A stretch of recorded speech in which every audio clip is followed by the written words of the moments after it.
고린도후서 6장 9절, 고린도후서 6장 9절 11절.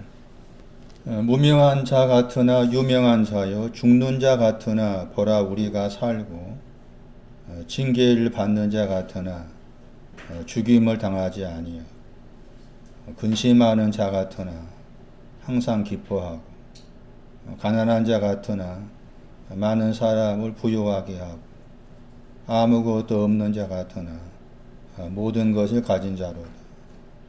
고린도인들이여, 너희를 향하여 우리의 입이 열리고 우리의 마음이 넓었으니.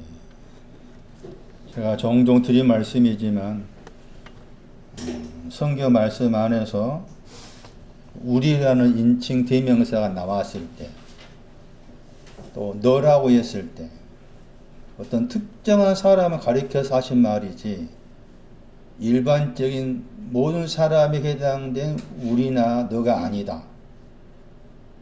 대부분의 이제 다른 교회 목사님들의 뭐 유명한 사람 설교를 한번 들어보시기 바랍니다.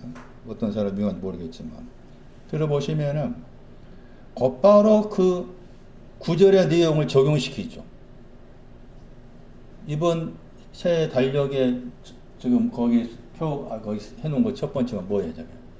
여호와여, 뭐 내가 18편 말씀인가, 주를 사랑합니다. 아마 제 기억으로 거기에 있을 거예요. 1월달 달력에. 그럼 보세요, 그 구절도. 여호와여, 내가 주를 사랑합니다. 누가 한 거예요, 그게? 18편 누가 한 거예요? 다윗이 한 거잖아요. 그러니까 내가 내 마음과 생각이 다윗의 입장이 되지 않고는 주를 사랑합니다 하는 말을 할 수가 없는 거야. 그건 대부분이 다 곧바로 적용시킨 거죠. 저기 쓴 사람도 여호와여, 내가 주를 사랑합니다. 새 1월달 맞이해서 우리 주를 사랑하자, 그런 의미 쓴 거잖아. 그렇게 적용시키는 거 아니라고 해서는 안 되는 거지. 그런데 대부분이 다 그렇게 적용을 시키는 거예요.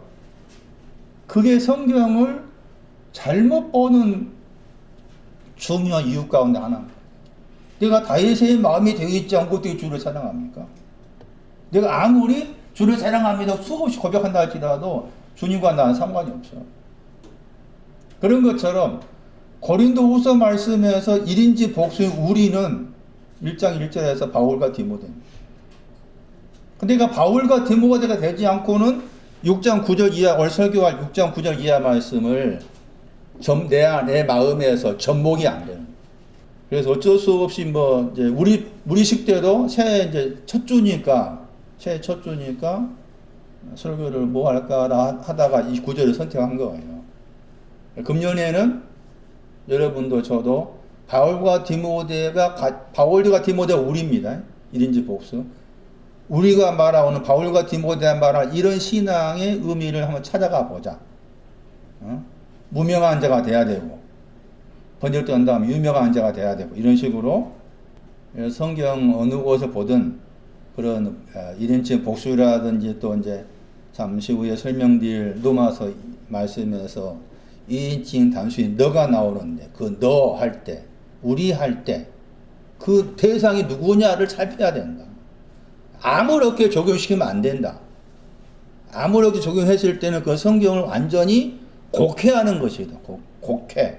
완전히 잘못 이해하게 되는 것이다. 그래서 말씀드린 것처럼 고린도후서 말씀 안에서 등장한 우리는 이미 1장 1절인가 말씀에서 바울과 디모데를 말합니다. 그러니까 바울과 디모데가 우리인 거지. 그러니까 바울과 디모데의 심정이 되어 있지 않고는 6장 9절 이하 말씀에서 말씀한 의미를 내가 내 마음에서 접목이 안 되는 거예요. 내 마음에 이 말씀이 이식이 안 되는, 옮겨지지 않아. 그러니까 늘 내 마음하고 말씀하고 거리가 있는 이유가 그거예요. 여러분 들어보시면은, 제 설교 들어보시면 이런 마음하고 설교의 말씀에 해석된 내용을 접목시키려 했을 때 이게 접목이 안 된 이유가 뭐고 하면은, 그게 말씀하고 내 마음에 거리가 있다 그 말 아닙니까? 그 이유가 내가 지금 바울과 디모데 심정이 안 된 가운데에서 바울과 디모데 이야기를 들으니까 내 마음이 접목이 안 돼. 너 겉돌아. 겉돌 수밖에 없는 거라 그게. 또 한 가지. 새해가 되면은 우리 식도 말하는 새해예요. 성경에 말하는 새해는 아니잖아요. 성경에 말하는 연 2022년 할 때 연이 뭐라 그랬어요? 반복하다였죠. 반복하는데 늘 작년 것이 그대로 반복될 수가 있고 부정적 의미로 긍정적 의미는 바꾸어지는 거예요. 그럼 연은 창세기 1장 14절 말씀에 연을 주관한 것이 광명입니다. 광명. 내가 광명의 신앙을 알아야 돼. 그러니까 하나님께서 우리 개개인에게 2022년이라는 연을 주신 것은 광명의 신앙을 알라고 주신 거야. 신앙적으로 해석했을 때. 그래서 제가 이제 용신예배가 제 마음에서는 의미가 없는 거예요. 우리가 어쩔 수 없이 해왔지만 이번 안 했잖아요. 앞으로도 안 할 것이고. 그 제 마음은 의미가 없어요. 이제 해가 바뀌도 아무 상관이 없어. 왜냐하면 2022년이라는 이 연을 신앙적 의미로 봐야 한다는 거야. 날도 마찬가지잖아. 날은 뭐였어요? 빛이 낮이라게 했고 그 낮을 번역할 때 날이었잖아. 그러니까 말씀 앞에 섰을 때 그 생활 속에서 우리가 알고 이런 연이나 날에 대한 개념을 말씀과 적용해서 자신을 잘 들여다볼 필요가 있다. 그랬을 때 고린도후서 말씀에서 1인칭 복수는 바울과 디모데도 무명한 적이 있었다고 말합니다. 번역된다면 바울과 디모데 우리도 디모데도 무명한 자였어. 바울이 나도 무명한 자였어. 그러면은 유명한 자가 되려면은 먼저 무명한 자가 돼야 돼. 근데 번역을 아주 잘못 번역해놨어. 저도 처음에는 오늘은 잘 몰랐을 때는 무명하다, 유명하다를 그냥 우리가 알고 있는 식으로 이해를 했어요. 그러나 그런 의미가 전혀 아닙니다. 정확한 번역입니다. 제가 생각한 정확한 번역이죠. 무명하다 하면 깨닫지 못한다. 깨닫지 못합니다가 먼저입니다. 바울도 그런 적이 있었다. 나는 깨달을 내용이 있을 거 아닙니까? 깨달을 내용이 있는데 나는 깨닫지 못합니다. 디모데도 나는 깨닫지 못합니다. 디모데 이름의 뜻이 뭐예요? 디모데. 이름의 뜻이 뭐라고 그랬어요? 혹시 기억나요? 디모데 할 때 뒤쪽이 하나님이라는 뜻이고 앞에 D가 디모 할 때 그 디모가 종기입니다. 그러니까 디모데 이름의 뜻은 하나님의 종기란 뜻입니다. 아예 외워야 됩니다. 이것은. 그러니까 디모데 전후서는 뭘 위해 쓴 거예요? 하나님의 종기하시라 쓴 거지. 그게 디모데 전후서라. 이름을 한다면. 다 이름의 의미가 있는 거죠. 하나님의 종기함. 그런데 그 하나님의 종기를 이제 나중에 가졌겠죠. 가졌는데 그 전에 나는 깨달지 못했다. 바울도 나도 깨달은 적이 없습니다. 이 말씀에 대해서 나는 깨닫지 못했다. 깨닫지 못함을 정확하게 하셔야 됩니다. 여러분 마음 안에서. 그래야만 뒤에 말씀 유명하다 하는 것은 온전히 알다. 유명하다, 온전히 알다고 다르게 번역해야 됩니다. 번역이 잘못됐다 했어요. 영어 번역도 이게 이렇게 번역하면 안 됩니다. 킹 제임스 번역 너무 좋아하면 안 됩니다. 필요하지만. 킹 제임스 번역만이 최고 번역이다라고 주장하는 사람이 있다고 했잖아요. 잘못된 생각이에요. 무명하다 무슨 뜻이라고? 깨닫지 못합니다. 유명하다는 말은 온전히 알다. 온전히 알다고 번역돼요. 다른 데서 또 참고하면 온전히 알다 이렇게 번역이 안 나와요. 온전히 알다 번역입니다.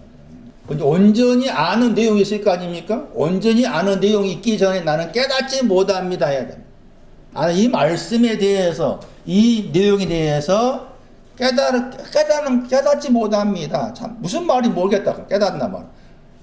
무슨 말인지 이해가 돼야 되는데 이해가 안 됩니다. 잘 알지 못하겠습니다. 그 내용이 뭘까 그 말이? 무슨 내용이길래 바울과 디모데도 깨달은 적이 없다라고 말할 수 있었느냐는 거죠. 보세요. 편지에 고린도 교회 보낸 편지에 지도자입니다. 바울. 디모데도 지도자잖아. 그 지도자 위치에 있는 사람이 나는 깨달은 적이 없었습니다라고 말할 수 있냐 그 말. 지금 유명한 목사라고 생각해봐. 그 유명한 목사가 청중들 앞에서 나는 깨달은 적이 없었습니다. 그래 말할 수 있겠냐 그 말. 손난 있겠냐? 누가 그러겠냐? 그러나 그렇게 해야 됩니다. 저도 지금 다시 보면은 2022년이 좀 막막합니다. 말씀 보면 볼수록 너무 어려워가지고 그래 어려웠고 이게 뭐 설교를 해야 되는데 물론 제가 개인적으로 공부하고 있으면 설교를 해야 되는데 뭘 해야 될지도 이게 감이 안. 다음 주 세 번째 주까지는 지금 감이 왔는데 그 다음 주 모르겠어. 뭔지 뭘 해야 될지 모르겠어. 보면 볼수록 더 어려워.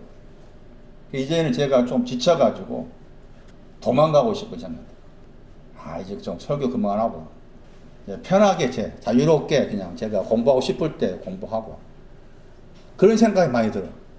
금년 들어. 찾아보고 어려워. 이제 좀 귀찮기도 하고. 그런데 또 보다가 또 다음 주에 10편 90편 설교할 텐데 그 구절 보고서 그렇구나 하고 그 말씀이 저를 또 위로해 준 부분도 있고 그러니까 다시 또 용기를 내는 부분도 없지 않았어. 깨닫지 못합니다. 우리는 수없이 해야 돼. 하나님 앞에. 난 이 말씀이 무슨 말씀이 나에게 내 개인에게 무슨 말씀인지 알지를 못하겠어. 그 말은 깨닫게 해주셔야 되지. 깨닫지 못합니다 하고 그 다음에 깨닫게 해주세요. 이렇게 해야 돼. 깨닫지 못합니다. 깨닫게 해주세요. 깨달음을 주세요. 로마서 2장 4절입니다. 첫 번째 깨닫지 못한대요. 로마서 2장 4절 보세요. 로마서 2장 4절 말씀에서 그가 하나님이십니다. 앞에 2장 3절에 하나님이 나왔죠. 하나님을 받는 대명사이기 때문에 2장 4절에 그는 하나님이시죠. 하나님의 인자하심 번역했죠. 선으로 번역해야 됩니다. 단어는. 인자하심이나 번역보다 영어 번역은 잘 번역한 거예요. 선입니다. 선. 히브리어의 그 선이라는 히브리어를 헬라로 옮긴 단어입니다. 그러니까 그의 선하심의 풍성함입니다. 그리고 그 다음 나온 그 두 번째가 용납하심이죠. 세 번째가 길이 참으심이죠. 그것을 2인칭 단수입니다. 너가 멸시했다. 그러면서 이유를 설명한 멸시한 이유입니다. 왜냐하면 호티가 왜냐하면이에요. 거기에 알지 못한 나오죠. 저 단어입니다. 무명하다 번역 단어죠. 깨닫지 못하다. 정확한 번역 깨닫지 못하다. 알지 못하다. 깨닫지 못했다. 뭘 깨닫지 못한 내용입니다. 하나님의 인자하심도 선입니다. 앞에 인자하심은 명사고 뒤에 하나님 인자하심은 형용사입니다. 영어 번역은 잘한 거예요. 굿이스 선. 하나님의 선하심. 하나님의 선하심이 2인칭 단수인 너를 어디 안으로입니다. 회개 안으로. 회개 안으로 인도하는 것을 깨닫지 못합니다. 하나님의 선하심이 회개 속으로 인도하시는구나 하는 것을 깨달아야 되는데 이 너에 속한 사람이 아직 깨닫지를 못했어요.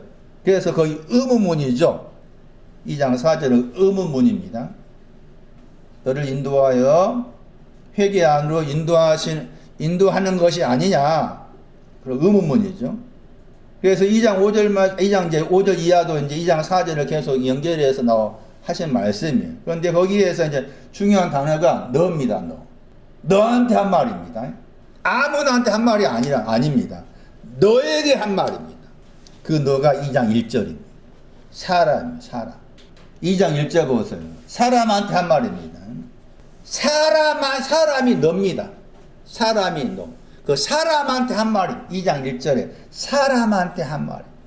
너라는 단어가 굉장히 중요한 단어입니다. 로마서 8장 2절 보세요. 왜 중요한가 보세요. 누구를 해방합니까? 로마서 8장 2절. 누구를 해방합니까? 스테판과 알란트 번역이 다르죠. 이게 이제 여기 원문을 더 연구하는 자료가 됩니다. 스테판 번역에서는 뭐로 나와 있습니까? 로마서 8장 2절. 누구로 나와 있어요? 스테판은 굵은 것이잖아. 남비다 나가 누구요? 바울이지. 그러니까 나로 해석할 거냐 그 말이야. 에? 이게 이제 번역이 많다 했잖아. 그 많은 번역 가운데에서 스테판이나 사람이 쓴 그 번역본에서는 바울이 나를 가리켰어. 로마서 8장 2절에. 그러나 알란트를 뭐로 썼어요? 너를 쓴 거예요. 이게 다르죠, 그러니까. 바울을 가리키는 나냐? 굉장히 중요하잖아. 2장에 나와 있는 사람이 너를 가리키는 너냐? 중요해요, 이게. 그래서 이제 수많은 거기 사본을 가지고 비교하는 거예요. 제 개인적으로는 너입니다, 너. 우리 번역은 너로 번역했잖아요. 너가 맞아. 왜 맞을까? 그 연구해봐야 돼. 생각해봐야 돼. 뭐 때문에 그래? 쉽게 답이 안 나와. 생각해봐야 돼. 그래서 이 8장 2절 말씀에 너는 2장의 사람인 거라. 2장의 사람이 다시 2장 4절 말씀에 2장의 그 사람 어떻게 하나님 인자하시면 뭐 한다겠어? 회개 안으로 집어넣는데 뭐라겠어요? 그걸 회개 안으로 집어넣는데 인도하는 것을 받아들여 안 받아들여? 멸시했잖아. 그럼 너가 8장 2절이요. 어떻게 바뀌어야 되는가 생각하셔야 돼. 그러니까 8장 2절에 와가지고 너가 8장 1절에 많이 알고의 성경구이 그리스도 예수 안에는 정죄함이 없다. 많은 사람, 아름다운 복음을 깨닫다는 사람이 너무 많이 인용한 성경 구절이라. 개뿔. 알지도 못하면서. 알지도 못해. 그냥 쉽게 알 수 있는 내용이 아니에요. 개의 뿔나는 소리라, 그 소리. 아는 것은. 저는 종종 막가할 때가 있습니다. 내 표현. 막가는 표현이 나옵니다. 지금 무술할 것도 없어. 누구를 무술할 거라. 이 나이. 사람이 누구가 사람이요? 손난. 누가 사람이라고 그랬어? 그래, 인도하시 멸시한 사람인데, 그 사람이 어떤 내용 가진 사람이야, 그 말이죠. 요한복음 16장 21절 생각해야 돼. 먼저. 다시 봐세요. 요한복음 16장 21절 중요해요. 사람의 신앙이 뭔지를 먼저 알아야 돼. 먼저 그 구절을 생각하셔야 돼. 요한복음 16장 21절. 환난에서 기쁨으로 바꿔진 사람이죠. 아이를 낳았다가 사람이잖아. 사람이 누구라고요? 내 안에 아기 예수가 낳은 것을 가진 사람. 그것이 뭐였어요?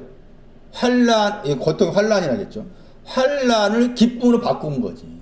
응? 기쁨의 내용이 죄들 사함이었잖아요. 카라, 기쁨. 기쁨은 환난 다음의 기쁨이에요. 환난을 거친 기쁨인 거예요. 아기를 낳았다고 했을 때 낳았다 그 단어가 죄들 사함과 연관했잖아요. 여기 지금 환난이 마태 9장에서 중풍병 걸린 사람 강조해가지고. 그러니까 죄들 사함이 있는 사람, 죄들 사함이 있다. 혹은 내 안에 아기가 낳아졌다. 혹은 환난에서 기쁨으로 바꿔졌다. 내 안에 카라, 기쁨이 있다. 이게 사람입니다. 그게 너입니다, 너. 그런데 문제는 이제 그런 신앙을 가진 사람인데 그 말이죠. 요한복음 16장 21절 참고해가지고 요한복음 16장 21절에 나와 있는 그런 신앙 내용을 가지고 있는 사람인데 문제는 그런 신앙을 가지고 있지만 여전히 썩습니다. 썩어. 다시 1장 보세요. 1장 23절 로마서. 썩어질 사람. 기쁨이 있지만 썩습니다. 썩음을 이기지 못해. 환난에서 기쁨으로 바뀌어졌다고 했어요. 그 기쁨은 다시 로마서 5장 가가지고 환난 다음에 인내, 연당, 소망이 나왔잖아요. 그러면 거기에서 기쁨의 위치가 여기 인내와 연관된 거잖아요. 인내를 가지고 있지만 기쁨이 있지만 아직도 가야 될 길이 있죠. 로마서 5장 거기 3절로 생각한다면은 연단이 필요하고 또 소망이 필요하고 소망 다음에 사랑이 필요하고 그래 가야 된다 그 말이잖아요. 그런데 이 사람은 지금 환난에서 기쁨으로 바뀌어진 신앙을 가진 사람인데 그 신앙을 가졌다 할지라도 썩는 것. 썩는 것을 이길 수 없어요. 그 신앙으로. 그런 의미입니다. 지금. 이 사람이 너입니다. 너. 그러니까 어떻게 한 거야 이 사람은. 그래서 2장 4절 말씀에 이 사람을 향해서 이 너인 이 사람이죠. 대표된 말씀이지만 요한복음 16장 21절에 신앙 가진 사람으로서 썩는 것을 이기지 못하고 있는 그 사람을 향해서 하나님께서 어떻게 그 사람을 대하시는가 나 했을 때 용납하심이 먼저입니다. 로마 2장 4절에 순서가 용납하심이 있고 그 다음에 길이 참으심이 두 번째고 세 번째가 선하심입니다. 이걸로 대우하신다는 거예요. 그런데 그 가운데에서 이제 회개 안으로 넣는 것은 길이 참으심이나 용납하심이 아닌 선하심을 가지고서 회개 안으로 너를 넣으려고 인도하시는데 너가 그것을 멸시한다. 이렇게 나와 있는 거예요. 그 썩어짐을 이기지 못하기 때문에 그 썩어짐을 없애주기 위해서죠. 주기 위해서 용납하심, 길이 참으심, 선하심에 등장을 한 거예요. 그런데 그렇게 대우하시는데 2장 1절에 의하면은 이 사람이 썩어진 것을 이기지 못하는 그런 위치에 있으면서 다른 사람을 판단하죠. 이 다르다 할 때 이 다르다가 누가 7장 41절 말씀은 50데나리 빚진 사람 50데나리 빚진 불의에 속한 사람을 판단합니다.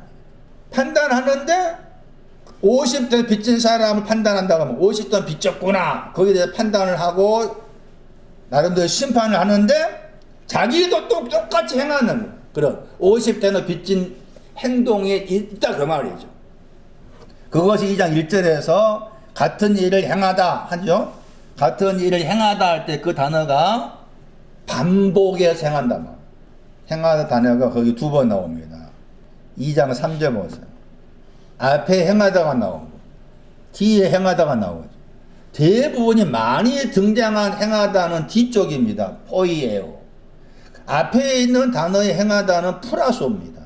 차이가 뭔가 하면 이 프라소라는 단어는 반복적으로 습관적으로 행하다의 그쪽이 있습니다. 반복해서 습관적으로 행하다 쪽이 있고 뒤에 있는 저 단어는 딱 한 번 행하다입니다. 단어가 다르죠. 똑같은 행하다지만은 한 번 행하는 거다고 습관적으로 반복적으로 계속해서 행하는 거다 다르죠. 그래서 두 단어를 그렇게 같이 쓴 거예요. 로마서 2장 3절에 여러분 헬라 사전 찾아가 보시면 나옵니다. 판단한다고 했을 때 판단의 주체는 하나님이십니다. 그런데 썩는 신앙을 가지고 있으면서도 50데나리 빚져 있는 사람을 향해서 자기가 하나님처럼 판단을 하고 있다는 것이죠. 그것을 가리켜서 그렇게 판단하고 있는 것이 너를 뭐 한다고 했어요? 로마서 2장 1절에 정죄한다고 했죠. 정죄하다 그 단어 보시면은 앞에 있는 단어가 반대한다 단어입니다. 카타입니다. 뒤에 있는 단어가 판단하다. 그래서 너가 50단을 빚져 있는 사람에 대해서 50단을 빚져 있는 것에 대해서 하나님이 돼가지고 판단했을 때 너 자신은 판단하고 있는 너는 하나님께서 반대로 해가지고 반대로 너를 판단하신다. 그래서 거기에 2장 2절 말씀에서 하나님의 판단이라는 단어가 나오죠. 2장 3절에도 나오죠. 하나님의 판단. 크리마입니다. 저 단어의 헬라어가 공평입니다. 미시파트. 그래서 공평이라는 히브리의 단어 속에는 심판이 의미가 있다고 했죠. 찬성이냐 반대냐 의미가 있는데 부정적으로 해석했을 때는 심판의 의미가 있고 긍정적인 해석했을 때는 찬성한다의 무게를 두고 있는 공평의 의미가 있습니다. 여기에서는 지금 부정적 의미의 심판, 판단의 의미, 반대한다 의미, 찬성이 아닌 반대한다의 의미가 등장한 거예요. 2장 2절 말씀에 다시 로마서 8장 가봐요. 로마서 8장 2절에 너가 로마서 2장에 나와 있는 너입니다. 그 너를 스테판 번역은 나 바울로 소개했다. 알란드는 너로 소개했는데 우리 번역은 지금 알란드 번역을 쫓아서 너로 번역한 거죠. 로마서 8장 2절에. 그러면은 말씀드린 것처럼 바울이 나로 해석해야 될 거냐 아니면은 이인칭 단수인 너로 해석할 거냐 했을 때 근거가 된 단어가 있습니다. 8장 1절에 정죄함입니다. 그리고 정죄하다 저 단어의 동사가 2장 1절에 정죄하다. 2장 1절에 정죄하다의 동사고 2장 로마서 8장 1절에 정죄함은 명사입니다. 딱 3번밖에 안 나온 단어 명사로. 로마서 8장 1절에 저 단어가 5장 16절 18절 해가지고 도합 딱 3번밖에 안 나온 단어가 로마서 8장 1절에 정죄함입니다. 그 단어의 동사가 이미 2장 1절 말씀에서 너를 가리켜서 정죄하다 이렇게 나와 있어요. 그래서 8장 2절 말씀에 나가 아닌 너가 돼야. 그러면은 2장 1절부터 4절 말씀까지는 지금 약간 이제 부정적 흐름이죠. 썩음을 이기지 못한 사람을 향해서 용남하심과 길이 참으심과 선하심의 풍성함으로 그를 대우하셔가지고 선하심을 가지고서 회개 안으로 인도하는 것을 너가 멸시를 했는데 그런데 과정을 거쳐서 8장 1절 2절로 간 겁니다. 이 너가. 그래서 8장 2절 말씀에 8장 1절 2절 말씀에서 너에 해당된 사람의 신앙의 추적을 신앙의 그 길을 추적하려면은 2장 1절 이하를 잘 봐야 됩니다. 다시 돌아오면서 용남하심은 죄들을 상하심입니다. 3장 26절에 나온 딱 2번 나온 단어입니다. 로마서 3장 26절 길이 참으심 번역했죠. 그게 용남하심이나 단어입니다. 로마서 3장 26절 말씀에 길이 참으셨다 하는 단어가 로마서 2장 4절에 용납하신 단어입니다. 한 번밖에 안 나옵니다. 두 번. 딱 2번 나온 단어예요. 명사입니다. 내용은 뭔 거면? 내용은 용납하심의 내용은 전에 지은 죄를 간과한다 했죠. 전에 지은 죄를 간과한다, 묵인하다, 관용하다, 용서하다. 그리고 죄들이라고 했을 때 3장 25절 죄라고 했을 때 복수로 나와 있잖아요. 보통 이제 헬라어에서 죄 그러면은 하마르티아입니다. 여기에서는 하마르티아가 아니죠.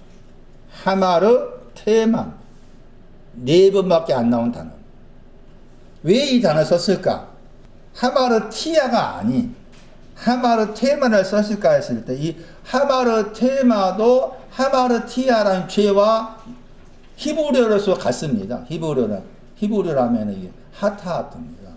그런데 히브리어에서 말하는 그 죄의 헬라어이시면서 또 아본 죄악이라는 단어의 헬라어이기도 합니다.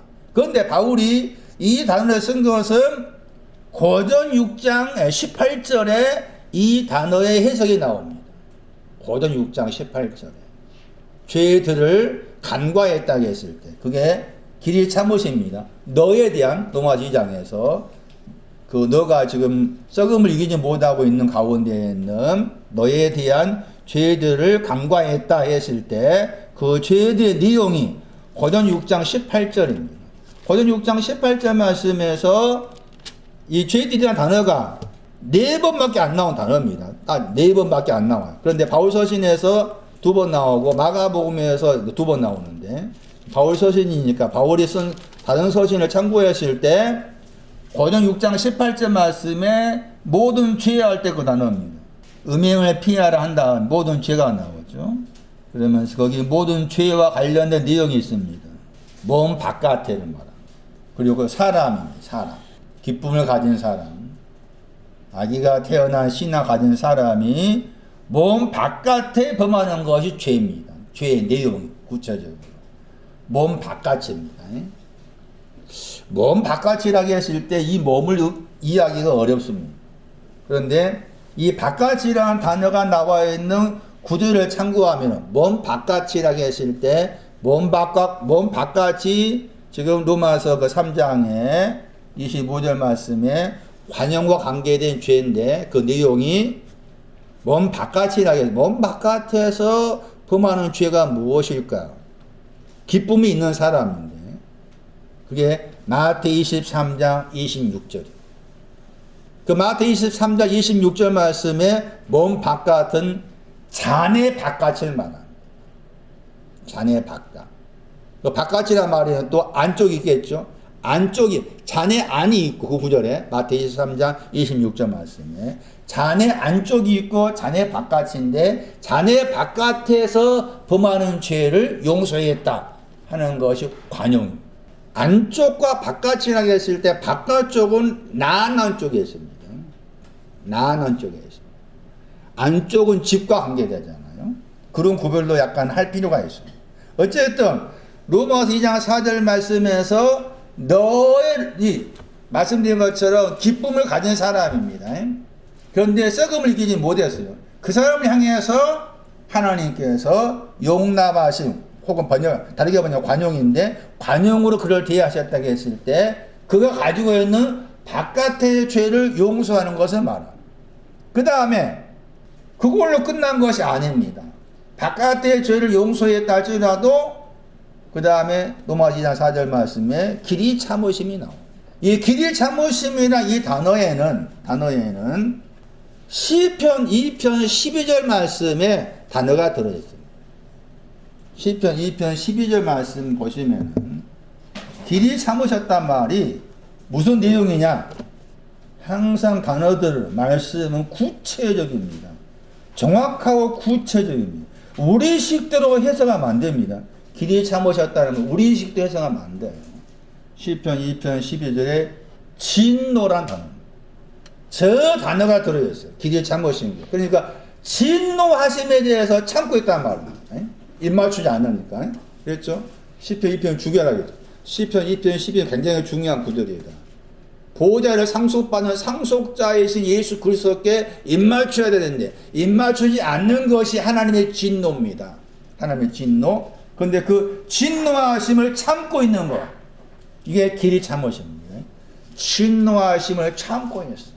썩음을 이기지 못한 기쁨을 가진 자지만 썩음을 이기지 못한 그 너를 향해서 진노. 당연히 썩음을 이기지 못하니까 당연히 입 맞춘 것도 없는 거지. 그래서도 그럼에도 불구하고 참고 있는 거. 진노하지 않고 참고 있는 거. 이게 길이 참으심. 길이 참으심 저 단어 속에는 두 단어가 합쳐진 겁니다. 합쳐진 뒤쪽에 있는 단어가 시편 2편 12절 말씀에 히브리어로 아프입니다. 진노, 아프. 저 단어의 헬라어가 여기 로마서 2장 4절 말씀에 길이 참으심 저 단어 속에 있습니다. 잠언 25장 15절, 에레미야 15장 15절도 참고할 필요가 있습니다. 길이 참으심, 선은 하나님 당신 자신입니다. 그러니까 로마서 2장 4절에서 순서로 따진다면 용납하심이 먼저고 두 번째가 길이 참으심이고 세 번째가 선입니다. 선. 그리고 회개는 무엇과 연관됩니까? 다시 오세요. 로마서 2장 4절. 회개는 무엇과 연관돼요? 하나님의 인자심이 있어야만이 회개 안으로 들어갑니다. 하나님의 선이라겠죠. 하나님의 선하심이 있어야만이 회개 안으로 들어갑니다. 누구를 회개 안으로 넣는다고 했어요? 너입니다. 이인상수인 너. 2장 1절에 사람인 너를 회개 안으로 넣습니다. 자, 그러면은 회개가 뭐냐는 겁니다.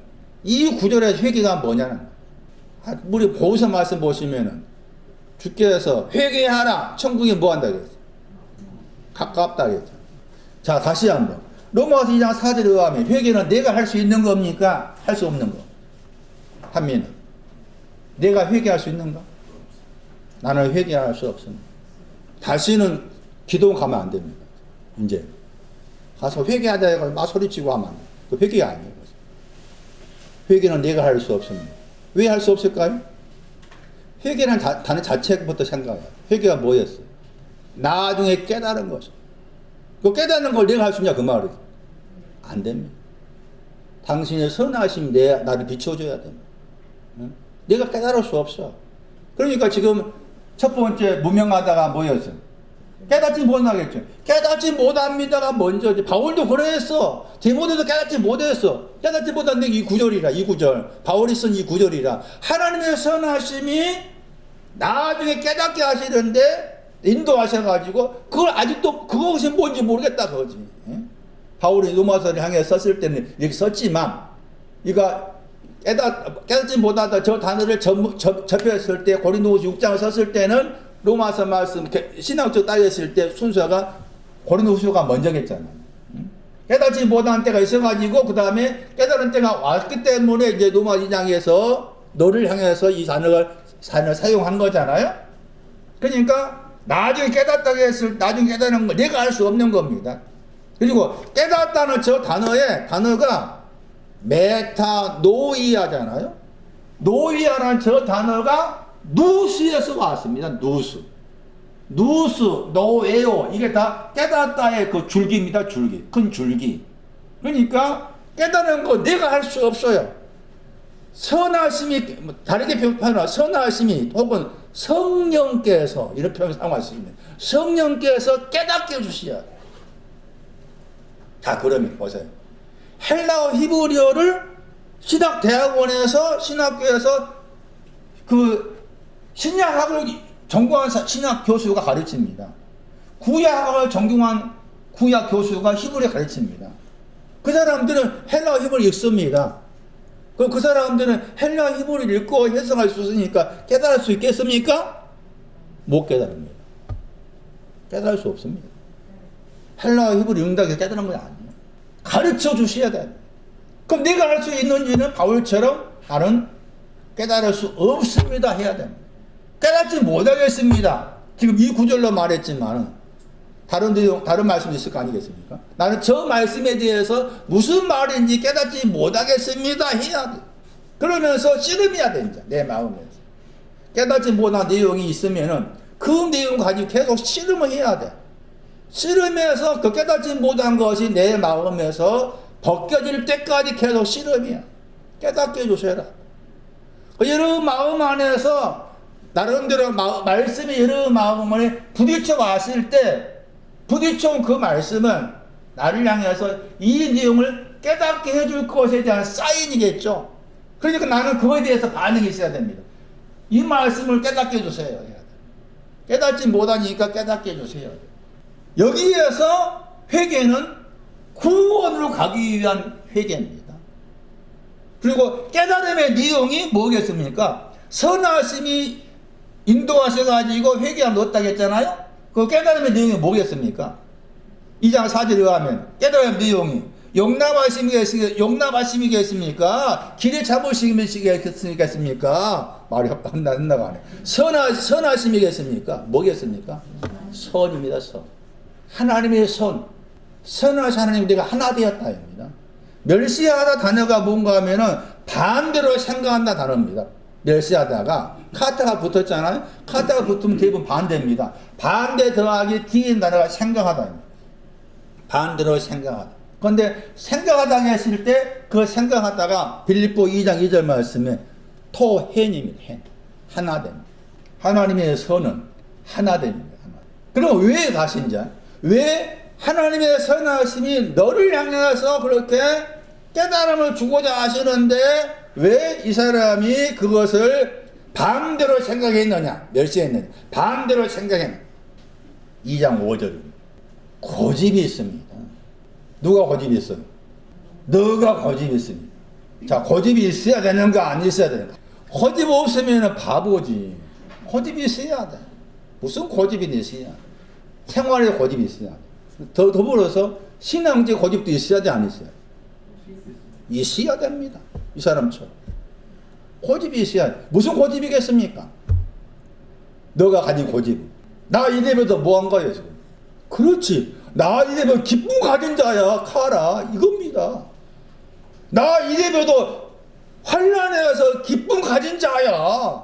에? 내 안에 아기가 낳았어. 그런 고집이 있어야 됩니다. 그런 고집은 필요해. 그런 고집이 너가 썩는다는 뭐 아직도 못 이기고 있지만 가라. 기쁨을 위해서. 기쁨이라는 그 고집을 주장한 거. 그 기쁨이라는 그 고집이 너무 강하기 때문에 나중에 깨달았다 하는 그 내용은 자기가 지금 마음이 염두가 안 돼. 다음 들어오지 않아. 가라. 환난에서 기쁨을 받고 있는 거 너무 큰 것이라서 그 다음에 되면 별 관심이 없는 거. 이런 때도 있어야 되는 거. 고집이 있어야. 이런 식 고집이 있어야 돼. 또 생활 속에도 고집이 있어야 되지. 그냥 물어 터지면 안 돼. 우리식 표현들. 그 다음 말씀 보세요. 회개치 아니한 마음이라고 해요. 그 회개는 마음에 대한 마음에서 회개가 일어나는 거죠. 자, 그럼 마음 그러면은 세 가지 생각해야 돼요. 나나 기뻐 애치다 나나. 그 다음에 두 번째가 강하다. 세 번째가 담대하다. 이게 마음과 관계된 중요한 성경 구절의 마음과 관계된 신앙의 순서입니다. 마음에 하나 언급했잖아요. 그럼 이 사람은 최소한 나나를 신앙 온 사람이에요. 예? 나나를 신앙에 온 사람으로서 회개치 아니한다. 그러면 더 나가서 하자크가 와도 회개치 아니할 수가 있겠죠? 그 말입니다. 나나이 와도 회개치 않을 수가 있고 하자크가 와도 회개치 않을 수가 있다 그 말입니다. 지금 말씀의 표현이. 그러니까 뭐 하게 됩니까? 하나님의 진노가 임하죠? 하나님의 진노가 있다고 그랬죠. 로마서 2장 5절입니다. 뒤쪽에. 하나님의 진노란 말 나옵니다. 자, 진노가 있습니다. 앞에 말씀에 그 진노가 1장 18절에 나옵니다. 1장 18절에. 진노에 대한 것도 계시입니다. 진노를 아는 것도 계시에 대한 겁니다. 그래서 로마서 1장 18절 말씀에 하나님의 진노에 대해서 나타난다가 계시한단 말입니다. 이 진노라는 위치를 생각하셔야 됩니다. 하나님의 진노라고 했을 때 그 진노라는 위치가 하나님의 그 다음에 하나님의 진노입니다. 그리고 세 번째가 하나님의 구원입니다. 그 로마서 1장 16절, 17절, 18절 그런 순서로 생각하셔야 됩니다. 하나님의 의가 먼저고 그 다음에 두 번째가 하나님의 진노고 진노를 거쳐서 하나님의 구원입니다. 그 순서로 생각이 틀리지 않아요. 진노의 위치를 그렇게 아셔야 됩니다. 그러니까 진노도 알아야 됩니다. 진노도 있어야 되는 거예요. 하나님의 진노가 뭔지 알아야 돼. 진노를 모르면 안 되는 거지. 왜냐하면 진노를 통해서 구원으로 갑니다. 내가 진노를 모르면 구원을 알지를 못해요. 그러니까 바울의 나름대로 공식에 의하면 하나님의 의가 먼저 와야 되고 하나님의 의가 왔지만 또 하나님의 진노가 있는 것이고 하나님의 진노를 거쳐서 하나님의 구원으로 가는데 로마서 2장 거기 4절 말씀에서 이 회개는 구원으로 가는 겁니다. 구원으로 가기 위한 그 깨달음의 내용이 회개라 할 수가 있는 거예요. 그래서 그것을 알지 못합니다. 이게 무명한 거예요. 바울도 그래했어요. 디모데도 그래했어요. 우리 또한 저와 여러분도 이 말씀 안에 있어야 돼요. 알지 못하겠습니다. 깨닫지 못하겠습니다. 깨닫게 해주세요. 자, 보세요. 사람이 되었을 때 그 사람을 향한 저분의 관심입니다. 번역도 한다면 용남하심, 길이 참으심, 선하심의 풍성함. 이게 1차적으로 내가 사람인가라는 이 질문을 끊임없이 하면서 사람이 되었다는 신앙에 와야 됩니다. 이런 나를 향해서, 이런 너죠. 여기서는 이인지 당신 이런 너를 향해서 저분께서 용납해 주시고 길이 참아 주시고 인자해 주시고 선하시고 그 선하심을 가지고서 구원으로 가기 위해서 나중에 깨달음을 주시고 그런데 아직까지 기쁨이 너무 크기 때문에 기쁨에 대해서 고집을 가지고 있고 마음을 가지고 있지만 여전히 깨달음이 없는 나중에 깨닫지 못하는 그 마음속에 있기 때문에 진노를 알게 하시는 거죠. 이런 과정을 거쳐서 로마서 8장 1절 말씀에 그리스도 예수 안으로 들어갑니다. 그래서 정죄함이 없다는 말이 나오고 너를 해방했다는 말이 나오는 거예요.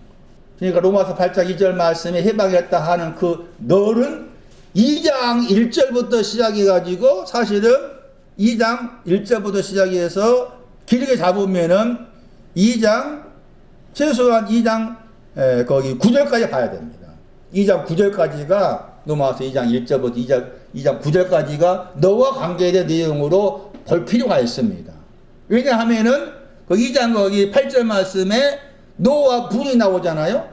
노와 분, 이 노와 분이 앞에 2장 5절 말씀에 너한테 노한다 했잖아요. 그리고 분이라는 저 번역된 저 단어가 어디에 있었습니까? 길이 참으심이 있었어요. 길이 참으심. 그래서 2장 그 6절이나 7절, 8절, 9절 또 길게 생각하면 10절까지 생각했을 때 이건 다 너와 관계에서 나온 표현입니다. 너와 관계예요. 이 과정을 거쳐서 8장 1절 말씀에 그리스도 예수 안으로 들어갑니다. 거기에서 정죄함이 없다가 나옵니다. 그리고 생명의 성령은 너를 해방했다가 나옵니다. 그러니까 8장 1, 아까 저도 말했지만 8장 1절 2절 말씀은 아무나 가지고 대입을 시켜서 나는 결코 정죄함이 없다라고 우겨대면 안 됩니다. 2장 1절을 통과하지 않고는 8장 1절 2절 말씀이 나와 전혀 상관이 없어요. 자기가 우기고 있는 거예요. 나는 정죄함이 없다. 그런 사람 많이 만났습니다. 저도. 복음을 좀 알았다 깨달았다는 사람 그러면 아니야. 정죄함이 없다. 예수 안에 있으니까 해방되었다. 2장 말을 못합니다. 다시 집에 가서 공부할 사람은 공부해보세요. 2장 1절부터 시작해서 10절까지 보시고서 이 과정을 거쳐서 로마서 8장 1절 2절을 살펴볼 필요가 있는 거예요. 그 첫 번째가 무명하다. 첫 번째가 로마서 2장 4절에서. 두 번째 레위기에서입니다. 레위기 4장 13절입니다. 무명한 자가 돼야 돼요. 깨닫지 못합니다. 깨닫지 못한 것이 뭐냐. 레위기 4장 13절. 깨닫지 못하다 단어입니다. 레위기 4장 13장 말씀 깨닫지 못하다 하는 저 단어입니다. 저 단어에 헬라어를 옮겼을 때 거기에 깨닫지 못하다는 단어가 나옵니다. 그 옆에는 또 다른 단어가 헬라어가 나오죠. 아쿠시오스가 나옵니다. 자발적이 아니다. 마음 내키지 않았다 뜻입니다. 자발적이 아니어서 깨닫지 못하다 번역한다. 그 헬라어로 번역하면은 레위기 4장 13절이네요. 히브리어는 다 두 단어를 합쳐가지고 샤가였죠. 샤가. 깨닫지 못하다. 영어 번역 보시면 무지를 통한 죄. 영어 번역. 무지를 통한 죄. 무지. 깨닫지 못하다 저 단어는 번역할 때 비틀거리다 뜻이는 비틀거리다 번역되기도 합니다. 이사야 38장 7절에 3번 나와. 깨닫지 못한 것이 무엇에 대한 내용인가 하면 말씀이 감추어졌다. 말씀이 감추어진 것이 말씀이 감추어졌기 때문에 깨닫지 못한다. 말씀이 감추어졌기 때문에 깨닫지 못하다. 감추어지다. 진리가 뭐라고 했어요? 감추어지지 않았다가 진리입니다. 그러니까 진리를 알려면은 먼저 뭐부터 알아야 된다? 감추어졌음을 먼저 알아야 된다. 이 히브리 단어의 헬라어가 진리라는 단어 속에 들어있습니다. 그러니까 진리가 뭐냐를 알려면은 말씀이 감추어졌습니다가 먼저인 거예요. 감추어졌었는데 감추어지지 않게 되었다. 이게 진리입니다. 무작정 진리를 하면 안 됩니다. 진리가 너희를 자유케 하리라. 무작정 그렇게 하면 안 됩니다. 진리란 말을 쓰려면 진리란 단어는 다시 요한복음 15장 1절 말씀. 예수를 뭐라 말합니까? 예수는 요한복음 15장 1절 포도나무인데 무슨 포도나무가 있어요? 무슨 포도나무? 참. 그 단어 속에 감추어지지 않다가 있습니다. 왜 포도나무인데 참을 붙였을까? 감추어지지 않았다. 그럼 포도나무는 뭐라고 말해요? 감추어져 있다 그 말이지. 감추어져 있는 포도나무인데 감추어지지 않았다. 이게 참 포도나무입니다. 알람. 이 단어의 명사가 뭐였어요? 지난주 설교. 처녀입니다. 처녀. 다시 처녀란 말. 마태 25장을 또 새롭게 볼 필요가 있습니다. 천국은 열처녀라고 했잖아요. 그럴 때 그 처녀란 단어를 지난주 설교에서 그 이사야 7장에 나와 있는 그 알마라는 단어를 가지고 해석한다면은 미련한 처녀의 햇불은 눈을 아는 거예요. 눈. 눈같이 휘어졌다. 눈보다 희다. 슬기로운 처녀는 이 알람이라는 단어가 나와 있는 시편 90편 8절이죠. 얼굴의 광명. 그렇게 해석할 수가 있어요. 그렇게 그런 관점도 볼 필요가 있습니다. 그래서 이 감추어져 있다의 명사라면 어폐가 있겠지만 왜냐하면 처녀란 그 단어에 동사가 이 감추어졌다 들어있다. 그래서 감추어졌다 하는 단어가 이제 여러 가지 내용 가운데서 90편 8절이 시편 90편 8절 말씀이 감추어졌다고 했을 때 감추어진 것의 최고봉이 되고 여기에서 6장 16절은 제 기억으로 눈에 대해 감추어졌다. 스노우 눈같이 휘어졌다. 그것이 감추어져 있다 이렇게 나와요. 그 구절은 똑같은 감추어져 있는 내용이지만 더 낮은 단계. 그렇게 볼 필요가 있다. 그래, 그 관점에서 미련한 처녀, 슬기로운 처녀를 봤을 때 그런 해석도 충분히 가능하겠다라고 볼 수가 있는 거예요. 자, 말씀이 감추어졌기 때문에 깨달을 수가 없습니다. 눈으로부터. 그리고 이스라엘 회중이라겠죠? 의인들을 말합니다. 나난이 왔는데도 말씀이 감추어져 있는 거예요. 말씀이 감추어져 있었기 때문에 깨닫지 못한 거예요. 그리고 그 감추어진 내용이 시편 90편 8절로 말하면은 얼굴의 광명이 감추어져 있다. 그리고 그 구절에서는 죄악이 있었다. 시편 90편은 제가 다음 주에 설교할 내용입니다. 그때 다시 그 부분을 설명해 드리도록 하겠습니다. 에베소 4장 깨닫지 못하다. 에베소 4장 18절 무지하다가 지금 깨닫지 못하다 단어의 명사입니다. 무지하다도 깨닫지 못하다. 아그노이아. 에베소 4장 18절 깨닫지 못하다의 명사입니다. 그리고 그 구절에서 총명 단어입니다. 디아노이아. 반대어입니다. 깨닫지 못하다는 반대. 디아노이아는 철저히 깨닫다. 아그노이아 깨닫지 못하다. 디아노이아 철저히 깨닫다. 하나님의 생명입니다. 철저히 깨달음이 하나님의 생명. 깨닫지 못한 것은 하나님의 생명입니다. 온전히 알지 못한 것.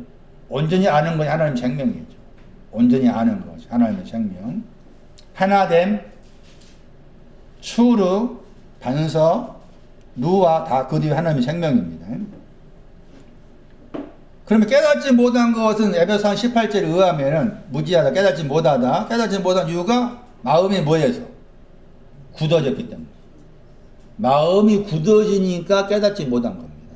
이 구절을 말하면. 내게서 말씀이 감추어졌기 때문에. 에베소 4장 말씀을 하면 마음이 난 안에 마음이 있고 하다크의 마음이 있는데 굳어진 거예요. 마치 로마서 2장 말씀처럼 고집 부리고 있는 거죠. 굳어졌다 단어가 석화입니다. 석화. 다르게 번역하면. 석화라는 말을 한자로 하면 한자가 맞는지 모르겠지만 제 개인적으로 생각했을 때 돌이 굳어진 돌같이 내 안에서. 그래서 이제 영어 번역은 소경 번역했지만 석화, 굳어졌다 말이 더 강한 번역이죠. 마음이 굳어졌기 때문에 굳어짐을 통해서 깨닫지 못함이 뭡니다. 마음이 굳어지면은 마음의 신앙에 머물러 있으면 굳어지기 시작한다. 그러니까 깨달음이 오지 않게 되고 그래서 자연스럽게 하나님의 생명에서 떠나버린다. 떠나다 설명했었죠. 출애굽기 2장 22절이었죠.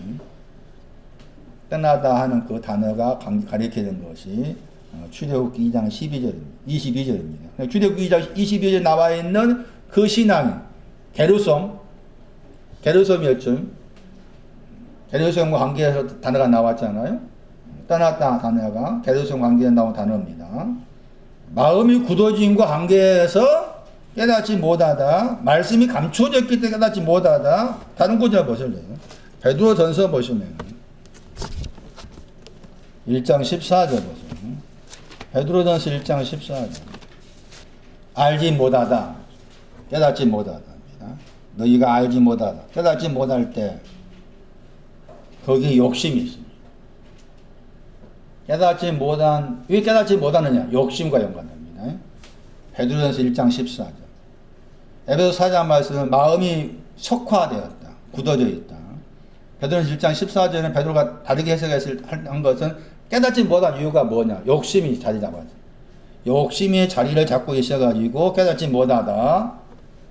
내게 4장 말씀은 말씀이 감추어졌기 때문에 깨닫지 못하다. 깨닫지 못할 때가 있다 분명히. 깨닫지 못할 때가 와야 되고 그 다음에 깨닫지 못할 때 지나서 온전히 알 때가 오는 것. 욕심이 뭐냐는 거죠. 욕심이 뭐냐. 항상 성경에 나와 있는 특히 여기 이제 헬라어로 말했을 때 신약 성경 말씀에서 욕심이나 단어가 나오면은 우리가 생각 욕심으로 해석하면 안 됩니다. 종종 드린 말씀이지만 생활 속에 욕심이 있어야 됩니다. 이를테면은 뭐 우리 식도를 생각한다면 돈 많이 벌려는 욕심, 죄가 아닙니다. 그 욕심이 있어야 됩니다. 또는 뭐 건강하고자 하는 욕심, 건강하기 위해서 막 열심히 운동하는 그런 욕심도 있어야 됩니다. 그거 죄가 아니에요. 그럼 성경이 신학에서 말하는 욕심이 뭘까? 합성어입니다. 시편 2편 12절 아까 봤던 그 단어입니다. 거기에 그 단어가 들어있습니다. 진노가 들어있습니다. 위에 더하기 진노의 합성어가 욕심입니다. 헬라어로 시모스입니다. 시모스. 그 시모스의 히브리어가 아프입니다. 욕심은 시편 2편 12절이에요. 입맞추지 않아서 진노가 있다는 겁니다. 그게 욕심입니다. 뭐라고요? 입맞추지 않아서 진노하심을 가지고 있는 것, 이게 욕심입니다.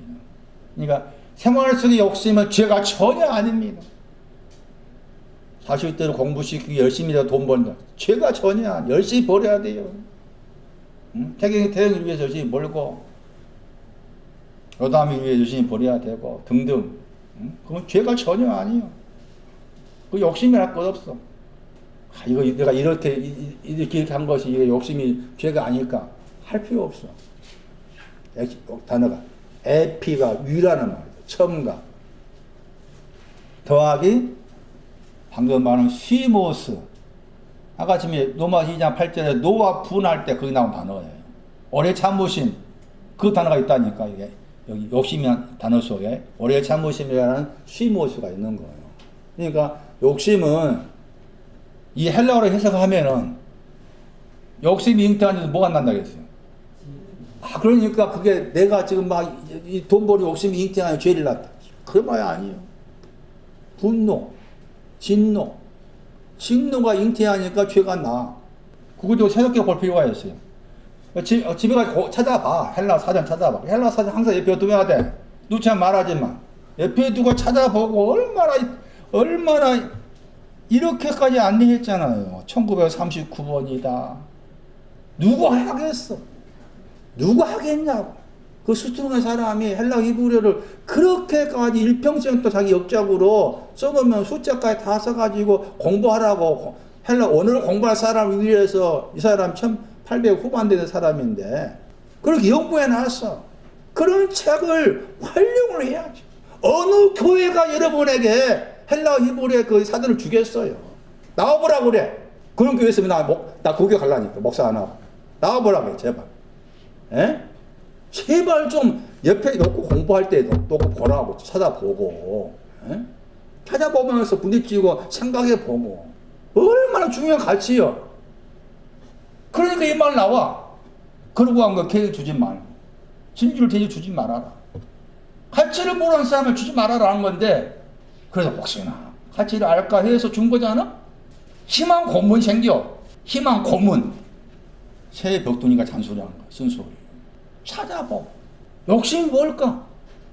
제가 찾아보니 그 단어가 들어있어. 얼마나 감격스럽겠어. 내가 아는 욕심이었는데 아니네. 이게 진노란 단어가 들어있네. 하나님의 진노가 욕심이네. 깨닫지 못한 그 자체가 진노와 연관되어 있네. 그리고 또 그 욕심이 진노나 단어를 또 따라가 보면 죽는 데가 있습니다. 자꾸 찾아봐야 됩니다.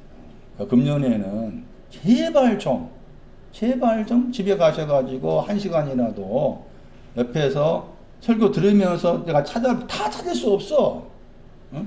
제 설교 듣고 다 찾아가지고 공부하려면 한 주 설교 가지고는 안 돼. 한 주 동안 안 돼. 한 주 설교 가지고 여러분의 실력으로, 미안하지만 여러분 실력으로는 3달 내다 가야 돼. 근데 그 중에 그렇게 생각하셔야 돼. 이 많은 내용을 내가 어떻게 다 소화시키겠어. 그러나 오늘 말씀을 듣는 가운데 나름대로 여러분 마음 안에 작은 어떤 감동이 왔다면 그 구절, 그 단어 가지고 가서 찾아보고 씨름하는 거지. 다 알 수가 없어. 어떻게 다 알 수가 있겠어요. 응? 다 알진 못해. 다 안다면 좋겠지만 그렇게 하기까지 벅차. 욕심은 하나님의 진노가 욕심이구나. 그러니까 하나님의 진노가 뭐냐?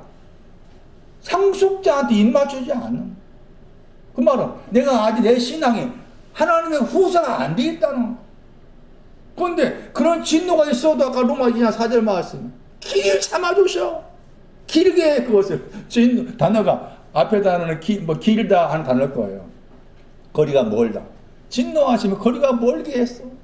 길을 참아줬어요. 입맞춤이 올 때까지 손난이가 오늘 그럼 2022년에 나한테 입맞춤 할까? 길이 참으신단 말이지. 그런 식의 표현이 길이 참아줬어요. 용남하시고 선하시고 그런데도 멸시를 해. 그거 너잖아. 그런데도 그 어떤 과정을 거쳐가지고 로마서 8장 1절 들어가서 2절에서 해방되었다가 나와. 깨닫지 못한 것 안에는 욕심이 들어요. 진노하심이 들어요. 입맞추지 않는 것이 진노하십니다. 내 생활 속에서 어떤 일이 생겼을 때 하나님의 진노로 생각하지 말아라. 내 생활 속에 어떤 일이 좋지 않은 일이 생긴 것은 나의 실수일 수가 있고 자연스러운 일일 수가 있다.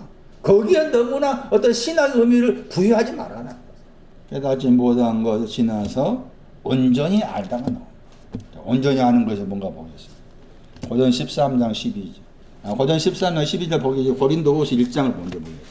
고린도후서 1장 13절 보세요. 고린도후서 1장 13절 보시면은 읽는다 번역된 단어가 나오고 그 다음에 알다 번역된 단어가 나옵니다. 거기에서 알다 하는 저 단어입니다. 온전히 알다 단어죠. 온전히 알다 하는 저 단어는 앞에 단어에 읽는다 하는 단어. 두 단어의 공통적 단어가 알다입니다. 기노스코.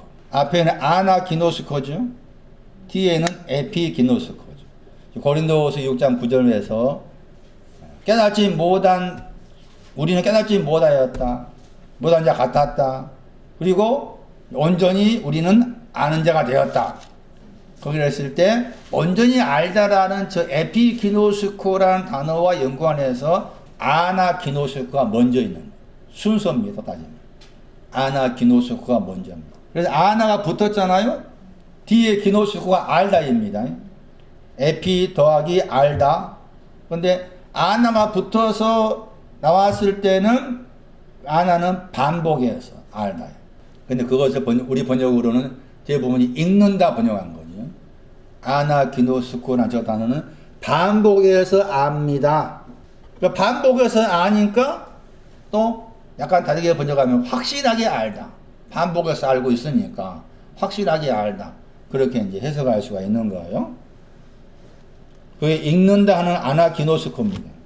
그러면은 계시록 1장에서도 이 단어가 나오죠. 계시록 1장 3절입니다.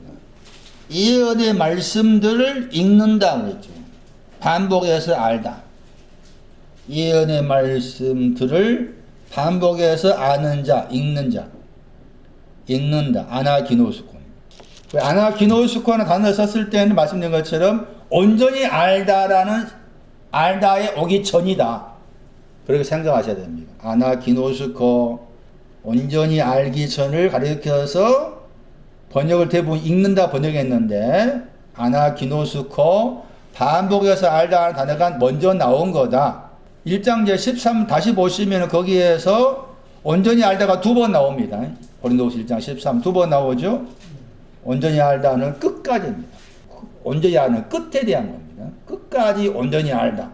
고린도후서 1장 13절 에피기노스코 끝까지가 온전히 아는 거 연관되죠. 끝까지 온전히 알다. 온전히 아는 것은 끝까지와 연관되어 있구나. 내용입니다. 고전 13장 12절. 그게 번역을 잘 번역했다 한 거예요. 온전히 알다 번역했죠. 그때는 내가 온전히 알다 두 번 나옵니다. 에피기노스코 고전 13장 12절. 나를 온전히 아신 것 같이 우리 번역 주께서라 붙여놨죠. 나를 온전히 아신 것 같이 내가 온전히 알다. 그러나 그때는 온전히 나를 아신 것 같이 나도 온전히 알다. 온전히 알다가 두 번 나와요. 그리고 온전히 아는 내용이 뭡니까? 얼굴을 향해서 얼굴이죠. 얼굴을 향해서 얼굴. 저 신앙이 온전히 아는 신앙입니다. 자, 그 구절 다시 보세요. 온전히 알다가 에피기노스코잖아요. 알다에다가 위에라는 에피를 붙였다겠죠. 그런데 거기에서 그 구절에 부분적으로 알다 나오죠. 부분적으로 알다 나오죠. 기노스코입니다.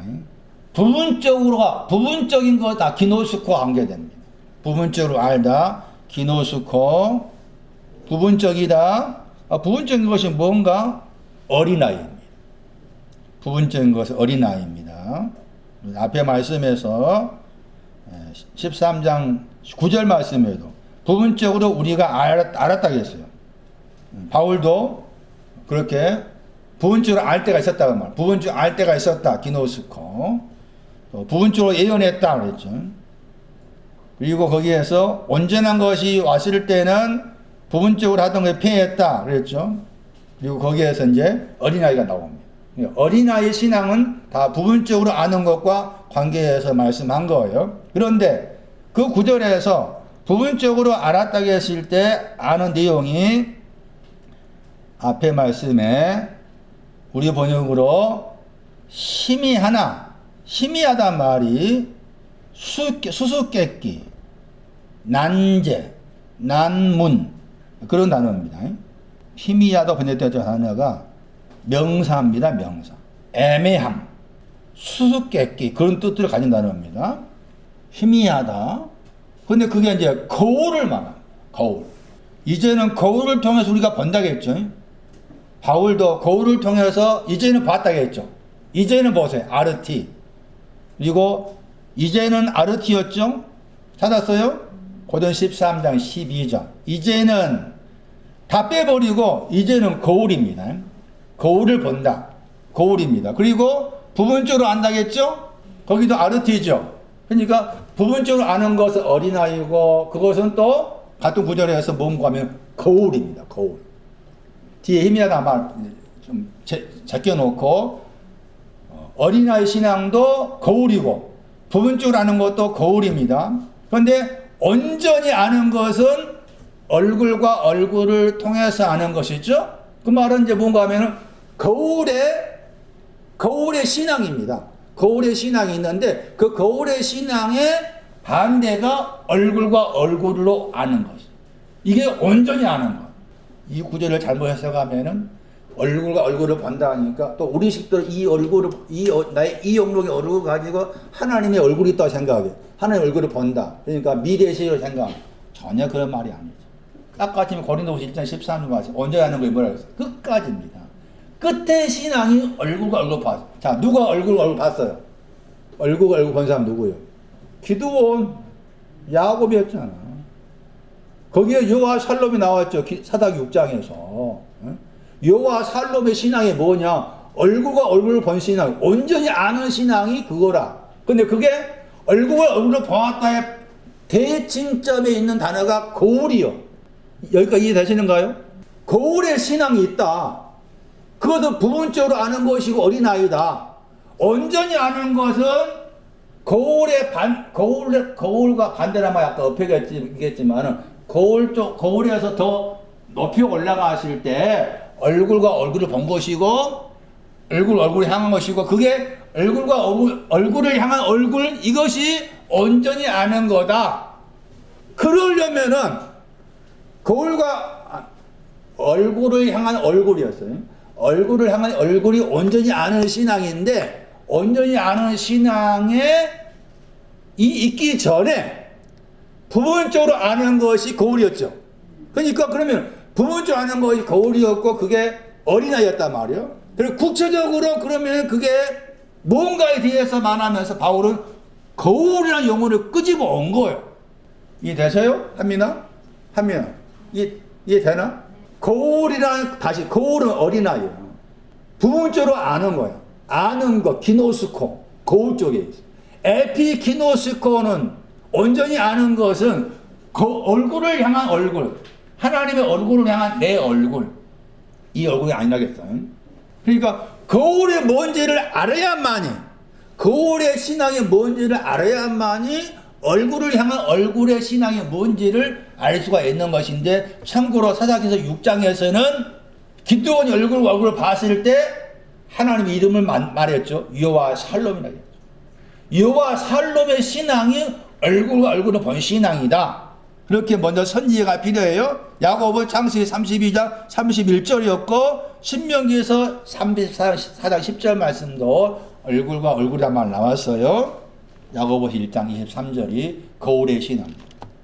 이 거울이라는 단어가 딱 두 번 나옵니다. 딱 두 번 나오는데 지금 고전 13장에서 바울이 썼고 야고보가 야고보서 1장 23절 말씀에서 썼어요. 거울이라는 단어를. 그러니까 거울이라는 단어가 딱 두 번 나온 단어인데 지금 고전 13장 말씀에서 구체적으로 어린아이다, 부분적으로 알다 이렇게만 나왔다. 근데 구체적으로 거울의 신앙과 관계해서 설명한 부분이 고전 13장에서는 약간 약하다고 볼 수가 있는데 야고보서 1장 23절 말씀에 야곱이 거울의 단을 끄집어 와가지고 거울과 관계된 신앙을 설명해 놓은 거예요. 이 구절을 가지고서 거울로 아는 거다고 얼굴을 향한 얼굴로 온전히 아는 거다고 했을 때 그 내용의 차이를 살펴볼 수가 있는 겁니다. 거울이란 단어 자체의 뜻입니다. 안으로 더하기 에이스, 안으로 더하기 보다의 합성어입니다. 안으로 더하기 보다의 합성어예요. 단어 자체의 뜻은 안으로 들어가서 보는 것을 말합니다. 거울이란 단어 자체의 뜻은. 그 내용은 뭡니까? 거기 또 얼굴이 나오죠. 야고보 1장 23절에 얼굴이 나오죠. 근데 얼굴이 무슨 얼굴이라고 그랬어요? 번역된 한다면 무슨 얼굴이에요? 야고보서 1장 23절에 무슨 얼굴? 자기 생긴 얼굴이죠. 거울 안에 있다고 말은 자기의 생긴 얼굴입니다. 그러니까 고전 13장 말씀에서 거울을 통해서 보았다고 했을 때 그 본 것도 얼굴이죠. 이해되시는가? 고전 13장 12절 말씀에서 이제는 우리가 보았다. 거울을 통해서 봤다고 했을 때 그게 부분적으로 아는 거였다. 근데 거기에서 얼굴이란 말이 없었잖아. 그건 야고보 1장 23절 말씀에는 거울과 관계해서 표현한 내용 가운데서 자기의 생긴 얼굴이야. 자기의 생긴 얼굴을 보았다. 이게 부분적으로 보는 거, 아는 것이요. 부분적으로 보는 거, 부분적으로 아는 것이요. 그런데 온전히 아는 것은 얼굴과 얼굴을 향한 것이 온전히 아는 것이다. 그런데 이 구절에서 왜 야고보가 거울이라는 말을 끄집어 왔느냐라고 했을 때 1장 23절 말씀에서 말씀에 대해서 듣는 자를 설명하고 있어요. 말씀을 듣는 자가 있고 그 다음에 말씀을 행하다 만드는 자입니다. 말씀을 만드는 자가 있고 말씀을 듣는 자가 있다는 거죠. 듣는다. 청취자입니다. 다르게 번역합니다. 영어 번역은 듣는다에다가 ER 붙여서 명사로 말했잖아요. 청취자. 말씀을 듣는다. 말씀을 듣는 자가 누구냐? 그 사람이 자기의 생긴 얼굴을 가진 사람. 그 사람이 거울 가진 사람. 말씀을 듣는 자가 거울 가진 사람이고 말씀을 듣는 자는 자기의 생긴 얼굴을 보았다가 깨달았다입니다. 보았다가 깨달았다. 카타노에오입니다. 얼굴을 보다 할 때 보았다가 카타가 붙어있는 깨달았다입니다. 자기의 생긴 얼굴을 깨달았습니다 하는 거죠. 깨달았습니다. 근데 깨달았는데 자기의 생긴 얼굴을 깨달았는데 카타가 붙었잖아요. 반대로 깨달았다입니다. 적용한다면. 무슨 반대냐? 얼굴을 향한 얼굴. 얼굴을 향한 얼굴에 반대로 깨달은 거예요. 자기의 생긴 얼굴을. 자, 그래서 말씀을 내가 듣는 자, 야고보의 말은 말씀을 듣는 자가 있고, 말씀을 만드는 자가 있다. 말씀을 듣는 자의 신앙은 자기의 생긴 얼굴을 깨달은 사람이고, 이게 거울이다. 그럼 거기에 있으면 안 된다. 그 말이죠. 말씀을 듣는 자 다음에 뭐가 돼야 된다? 말씀을 행하는 자가 만들다. 말씀을 만드는 자가 돼야 된다. 말씀을 만들기 위해서 1장 25절이 필요한 거예요. 말씀을 만드는 것이 1장 25절. 1장 25절 하고 있으면은 말씀을 만드는 자가 되는 거고, 1장 23절 말씀에서 말씀을 듣는 자는 자기의 생긴 얼굴을 깨닫는 것이고, 그게 거울이다. 그러면은 말씀을 먼저는 뭐 해야 됩니까? 들어야 됩니다. 그 다음에는 말씀을 만드는 자가 돼야 됩니다. 행한다가 만들다예요. 말씀을 먼저 듣는 자가 돼야 되고 말씀을 만드는 자가 돼야 돼요. 여기서 중요한 단어가 생겼다는 저 단어. 생겼다는 저 단어가 지금 거울과 관계에서 나타난 것이고, 생겼다가 얼굴을 설명하는 단어가 됩니다. 생겼다, 마태복음 1장 1절에 나온 단어입니다. 예수 그리스도의 책의 세계라 할 때 세계 번역된 단어. 다윗의 아들, 아브라함의 아들 예수 그리스도의 책의 세계라.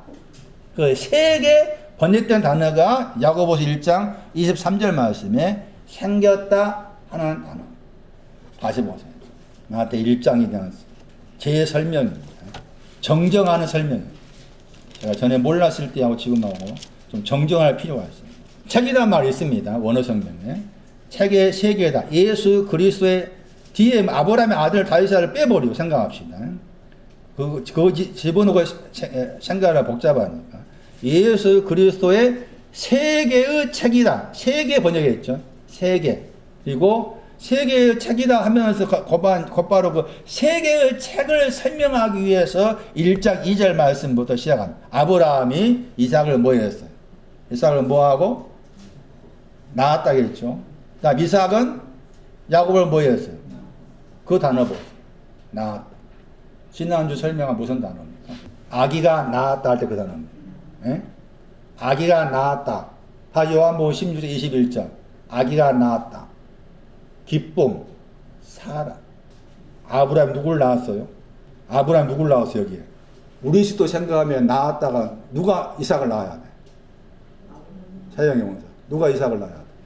사라가 낳아야 되잖아. 누가 이삭을 낳았어? 아브라함이 낳았어. 이삭만 낳았어. 아무나 낳지 않아. 요한복음 16장 21절이 그냥 아무나한테 해당된 말씀이 아니에요. 이삭만 나왔어. 이삭은 개 나옵니다. 야곱만 나왔어. 이 말이 계속 전개돼요. 왜 개 나오를 계속 말한 거예요? 아기가 나왔다. 환란에서 기쁨으로 나온 사람으로 나왔다요.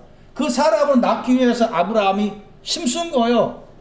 그러니까 요한복음 21절 말씀, 여자는 아브라함이요. 여자는 또 야곱이고 이삭이고, 이 단어 세계라는 단어의 동사입니다. 개 나오고. 세계라는 단어의 동사가 개 나옵니다. 그럼 다시 보세요. 예수 그리스도의 세계로 번역됐는데 약간 다르게 번역하면 나으심의 책. 예수 그리스도의 나으심의 책. 다시 여기에서 예수 그리스도라는 말을 썼을 때, 예수라는 말을 쓰고 그리스도라는 말을 썼을 때 동사가 뭐라 그 말입니까? 이 말 중요합니다. 지금 우리가 아까 로마서 8장 1절 말씀에 그리스도 어디에? 예수? 그리스도 어디에 있어? 그리스도 예수 안에 있다고 했죠. 안에. 그리스도 예수 안에 있는 자에게는 결코 정죄함이 없다고 했잖아. 그러니까 그 너에 속한 로마서 2장 1절에 이하에 너에 속한 사람이 어디로 들어갔어? 저희 막 그 2장 5절처럼 고집도 부리고 회개 안 했잖아요. 그러다가 어디로 들어갔어? 그 말이죠. 로마서 8장 1절만. 그리스도 예수 안으로 들어간 거야. 그리고 관을 거쳐서 그리스도 예수가 들어갔어. 그럼 그 말이 그리스도 예수 안으로 들어갔다는 말이 뭐냐 그 말이지. 예? 그리스도 예수 안에 혹은 예수 그리스도 안에 들어갔다 했을 때 그 말이 뭐냐라고 했을 때 예수라는 말하고 이름하고 그리스도라는 이름이 나왔을 때는 둘 다 개 나오가 있고 틱토가 있습니다. 그걸 아셔야 됩니다. 그리스도라는 이름 썼을 때도 개 나옵니다. 그리고 틱토가 있습니다. 이 차이를 지난주를 다시 베풀어 들어봐야 됩니다. 그 단어의 차이. 예수 그리스도라고 했을 때 그리스도 개 나옵니다. 예수도 개 나옵니다. 그러나 또 틱토가 있습니다. 예수도 틱토. 왜냐면 로마서 8장 1절 말씀에서 그리스도 예수 안에 있는 자에게 결코 정죄함이 없다고 했을 때 다 둘 다 뭐가 되겠어요? 둘 다 뭐가 되겠어요? 개나오가 아니에요. 틱토입니다. 틱토. 틱토 안에 있어야 돼. 히브리서 6장 몇 절이었어? 7절. 적합한 적합한 언약이었는가? 최소의 신앙. 시편 90편도 이 내용이 나와. 다시 나와. 야고보서 1장 거기 말씀. 거울이 생긴 얼굴이겠죠? 생겼다가 개 나옵니다. 거울의 신앙은 개 나옵니다. 거울의 신앙은 개 나옵니다. 그러면은 얼굴과 얼굴은 뭐가 됩니까? 아들을 낳았다 합니다. 틱토입니다. 틱토.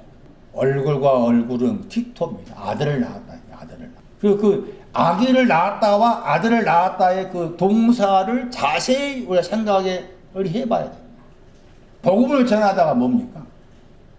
누가 2장 보시면 복음을 전하다. 틱토입니다. 틱토. 그런데 그게 알기가 쉽지 않습니다. 그렇지만 알려고 해야 됩니다. 거울의 신앙이 그 신앙입니다. 부분적으로 알다. 우리가 거울로 보았다. 그게 내 안에 아기가 나왔다. 요한복음 16장 21절 내 안에 있다는 말. 그 신앙이 어린아이입니다. 그게 부분적입니다. 이제 마태 7장을 다시 보세요. 마태 7장을 보시면 온전히 알다가 나오는데 또 그 구절 참고하면 지금 고전 13장 이해가 안 됐다 할지라도 좀 더 이해 복이 넓어질 수가 있습니다. 마태 7장 16절에 알지니 온전히 알다입니다. 온전히 알다. 7장 20절 온전히 알다입니다. 마태 11장 27절 아들이 아버지를 온전히 알다. 아버지가 아들을 온전히 알다. 거기 나옵니다. 에피기노스코. 마태 7장 16절입니다. 마태 7장 16절은 7장 15절 말씀에서 출발했습니다. 물론 7장 15절 앞에 이제 7장 13절, 14절을 살펴봐야 되겠지만 7장 15절 말씀에 거짓 선지자들이 나옵니다. 거짓 선지자들이 나옵니다. 삼가 하나 했죠. 그리고 거짓 선지자들 단어 보세요. 거짓 선지자들 아포가 있어요. 거짓 선지자의 누구냐에 대한 설명입니다. 이 구절도 많이 잘못 해석하고 있어요. 오늘 들은 말씀으로 잘 그렇게 정리를 하시기 바랍니다. 거짓 선지자들 그러니까 이게 뭐 전혀 예수를 믿지 않는 사람을 생각하기 쉬워요. 그렇지 않습니다. 믿는 사람인데 거짓을 가진 선지자이죠. 거짓된 것을 예언한 사람이죠. 그럼 이 사람 도대체 어떤 신앙을 가진 사람이냐는 거죠. 삼가다가 향해서 가지다입니다. 그 말은 선지자들 할 때 아포죠. 분리해서 거짓 선지자들로부터 떨어져 나와서 프로스 가져라. 그런데 그 거짓 선지자들이 가지고 있는 것이 7장 16절이죠. 그가 그들이죠. 아우톤. 그들이에요. 찾았어요? 7장 16절. 그가 그들이라고. 이 그들이 앞에 거짓 선지자들이라니까. 자, 거짓 선지자들은 뭘 가지고 있습니까? 열매 가지고 있습니다. 거짓 선지자들은 뭘 가지고 있다고요? 열매를 가지고 있습니다. 그리고 열매라는 단어 앞에 보세요. 아포입니다. 아포. 떨어져 있다는 열매 가지고 있습니다. 자, 그럼 거짓 선지자들의 신앙을 엿보일 수 단어입니다. 거짓 선지자들이 열매를 가지고 있다 했을 때 열매가 물론 이제 거짓 선지자 열매니까 그 열매가 내용이 부정적입니다. 그 열매가 같은 구절에 가시나무가 엉겅퀴입니다. 열매가 뭐라고요? 가시나무 엉겅퀴가 거짓 선지자 열매라. 그러면은 열매라는 용어가 쓸 때 쓰여진다면은 열매라는 용어를 누구한테 쓰는가 하면은 창세기 1장 11절 보면은 누구한테 씁니까? 열매란 말이 열매의 나무 해가 과목이 나와요. 근데 그 열매의 나무란 말이 오기 전에 뭐가 있습니까? 풀이 있고 또 뭐가 있어요? 풀과 채소를 지난 다음에 열매의 나무가 나와. 그럼 이 사람은 거짓 선지자들한테 열매가 지금 가시나무 엉겅퀴인데 그 가시나무 엉겅퀴나 열매를 가지고 있는 사람이 거짓 선지자들이라. 근데 그 거짓 선지자한테 열매가 있다는 말을 하기 전에 열매가 오기 전이 풀과 채소입니다. 창세기 1장 11절에. 그러면 채소라고 했을 때 그 채소가 의인들이요. 채소의 신앙. 그래서 이 거짓 선자들은 의인들을 말해. 그래서 여기 7장 15절에 무슨 옷을 입었다고 했어? 양의 옷 입었다고 했잖아. 양의 옷을 말하는 의인들이야. 문제는 어디에 있는 거야? 문제가 뭐겠어요? 거짓 선자의 문제는 7장 15절 다시 보세요. 문제가 뭡니까? 속에 대한 문제입니다. 속. 찾았어요? 그러면 속이라는 에소센이잖아요? 이 에소센의 반대가 에크소센이요. 그 말의 의미는 뭔가 하면은 양의 옷은 바깥의 신앙을 말해. 양의 옷은. 바깥의 신앙. 바깥의 신앙이 뭐였어? 난 아니었잖아. 에? 거기 선자들 의인들이야. 난 아니온 사람인데 에크소의 바깥에는 양의 옷으로 정리되었는데 속의 신앙이 문제인 거. 그 속의 신앙이 문제가지고 거기에 이리가 나와. 이리가 나오잖아요? 그러면서 거기에서 이제 열매의 내용을 가시나무 엉겅퀴라 했거든. 가시나무 엉겅퀴야. 일이 에스겔 22장 27절. 에스겔 22장 27절에 가면은 방백들이 나옵니다. 방백들은 식물을 움키는 일이 같다서. 일이 같다. 일이. 거짓 선자들이 속입니다. 저 단어가 중요합니다. 에소센, 속이라는 저 단어가 마태 23장 가셔야 됩니다. 마태 23장 25절, 마태 23장 27, 마태 23장 28절 가시면은 속이라는 단어의 반대가 겉입니다. 겉의 신앙이 왔다가 양의 옷 입었다입니다. 겉의 신앙은 있는데 속의 신앙에서 문제가 있다는 거예요. 그 속의 신앙에 문제가 있는 것을 방금 마태 23장 25절 이하 말씀에서 속의 신앙에 문제가 있는 것에 대한 설명이 자세히 나와 있어요. 그러면서 마태 7장에서는 그 사람을 이리와 관계해서 말했죠. 이리를 말했는데 방백들을 이리라고 그랬죠. 방백의 신앙이 있는데 이 방백의 신앙에 문제가 있다고 말해요. 이게 거짓 선자인 일입니다. 방백의 신앙의 공평입니다. 이사야 32장 1절입니다. 공평의 신앙에 문제가 있는 것. 그게 속에 이리가 있다 뜻입니다. 노랗기겠다 저 단어가 공평 노랗기라는 거죠. 방백의 신앙이 이사야 32장 1절입니다. 거기 보시면은 공평으로 다스린다 나와요. 공평의 신앙을 노랗게 하는 것. 그게 속입니다. 속. 아직 공평의 신앙이 오지 않았는데 그 말이죠. 그래서 살펴보니까 열매들이 있는 거예요. 열매들. 그 열매들이 뭐였는가 하면은 가시나무 엉겅퀴. 그러니까 가시나무 엉겅퀴가 있어야 됩니까? 없어야 됩니까? 있어야 됩니다. 왜 있어야 됩니까? 창세기 3장에 나오잖아. 창세기 3장 18절에 가시와 엉겅퀴가 날 것이다. 지난주에 들었던 히브리서 6장에 나왔죠? 히브리서 6장에 나왔죠? 뭐라고 했습니까? 가시나무. 히브리 6장 8절. 가시와 엉겅퀴 두 단어가 히브리 6장 8절에 두 단어가 마태 7장 16절에 그대로 나온 거예요. 찾았어요? 가시는 버림당한 거라 그랬잖아. 예? 가시는 버림당한 찢기. 뒤로 물러가는 거. 이게 가시입니다. 가시. 그 다음에 엉겅퀴는 뭐였어요? 엉겅퀴 저주라고 했죠. 저주의 반대가 앞에 있는 6장 8절의 복입니다. 복이 없는 거예요. 저주라. 예? 그리고 단어 자체의 엉겅퀴는 셋을 던져버리다 했잖아요. 셋을 던져버렸어. 물론 셋 그렸을 때 요한일서 5장이었잖아요. 셋 그렸을 때 숫자 3으로 말했을 때 히브리어 숫자 3 보세요. 숫자 3이 뭔가 뭐 이런 뜻도 됩니다. 히브리 알파벳에서 숫자 3은 낙타입니다. 낙타. 다음 주에 창세기 21장에서 이삭에 대해 설명할 텐데 젖된 신앙. 젖된 신앙이 숫자 3이에요. 그러니까 여기 셋을 던져버렸다고 했을 때 젖된 신앙을 던져버렸다 이런 해석도 가능합니다.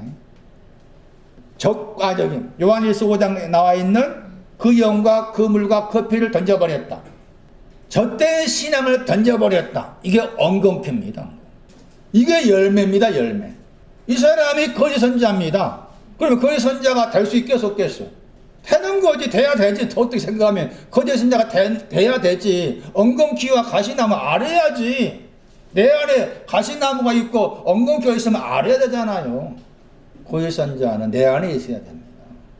에소센 내 안에 있어야 됩니다. 바깥에 신앙이 온 사람으로서는 속에 문제가 있는 거죠. 속에 문제가 있어야 되는 거예요. 근데 보세요. 이제 7장 16절에 그들의 열매들이잖아. 열매 내용이 가시나무 엉겅퀴였어요. 버림을 당하다 저주라는 열매들이에요. 거기에서 어떻게 됩니까? 아파야 됩니다. 떨어져 나와야 되죠. 찾았어요? 마태 7장 16절에 열매가 거짓 선지자 열매들의 내용이 가시나무와 엉겅퀴다. 그런데 그 열매들로부터 아포했죠. 가시나무와 엉겅퀴로부터 떨어져 나왔다겠죠. 떨어져 나온다면 그 말은 아포가 가시나무와 엉겅퀴로부터 떨어져 나왔을 때 그들을 온전히 알다는. 마태 7장 16절 보세요. 3인치 복수가 2번 나와. 찾았어요? 마태 7장 16절 3인치 복수가 2번 나와. 앞에 있는 3인치 복수는 그들의 열매들을 했잖아. 이 그들은 거짓 선지자들이야. 거짓 선지자의 열매가 있다. 가시와 엉겅퀴다. 그러면 창세기 3장 거기 18절인가 말씀에서 똑같이 가시와 엉겅퀴를 낸다고 했잖아요. 그러면은 쫓겨난 그 아담은 뭡니까? 가시와 엉겅퀴를 내는 쫓겨난 아담은 뭐가 되는 거예요? 거기 거짓 선지자지. 그래 거짓 선지자는 말의 의미를 그냥 바깥으로 생각하면 안 돼.